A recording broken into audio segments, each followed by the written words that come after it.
অ্যালকেমিস্টের বাংলা অনুবাদ থেকে ছোট্ট একটি অংশ।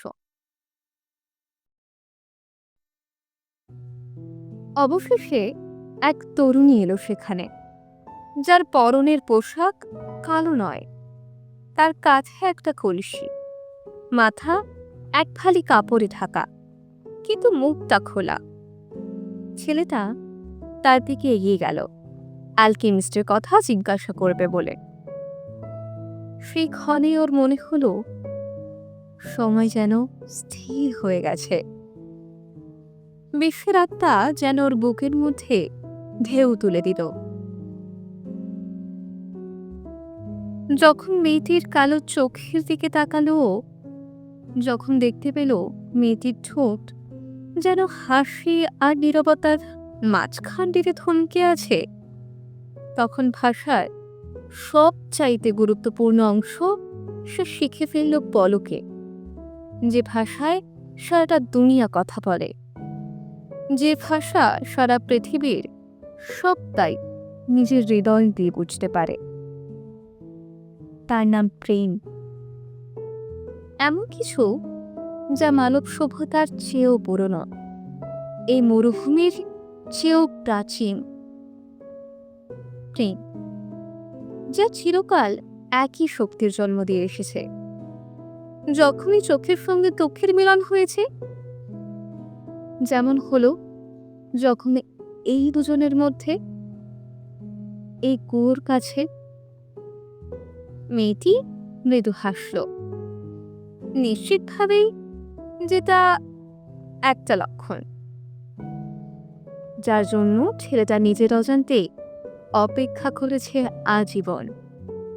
এই লক্ষণই ও খুঁজে বেরিয়েছে হারার মধ্যে, বইয়ের পাতায়, কাঁচা স্ফটিকে, মরুভূমির নৈঃশব্দে। এ হলো পৃথিবীর শুদ্ধতম ভাষা। এর কোনো ব্যাখ্যার প্রয়োজন হয় না, ঠিক যেমন অন্তহীন সময় সফরের জন্য মহাবিশ্বের কাউকেই দরকার হয় না।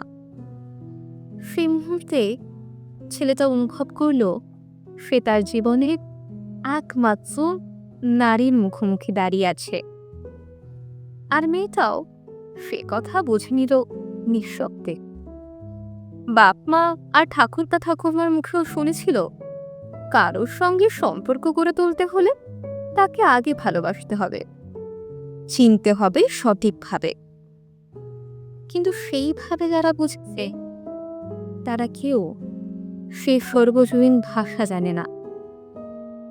কারণ সে ভাষা জানার থাকলে এই কথা অনায়াসে বোঝা যায় যে কেউ তোমার প্রতীক্ষায় আছে, তা মরুভূমির মাঝখানেই হোক বা মস্ত কোনো শহরে।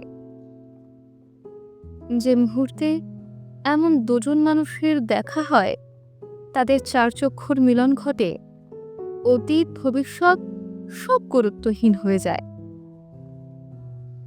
থাকে শুধু সেই শাশ্বত মুহূর্তটি, আর এক অপার্থিব নিশ্চয়তা যে এই পৃথিবীর সবকিছুই একজনের হাতে লেখা। সেই হাত যা প্রেমকে জাগিয়ে তোলে, আর পৃথিবীতে সবার জন্য আরেকটি অবিকল একই রকম মানুষকে সৃষ্টি করে। এই রকম প্রেম ছাড়া পৃথিবীর সব স্বপ্নই অর্থহীন। মুক্তব, ছেলেটা ভাবল।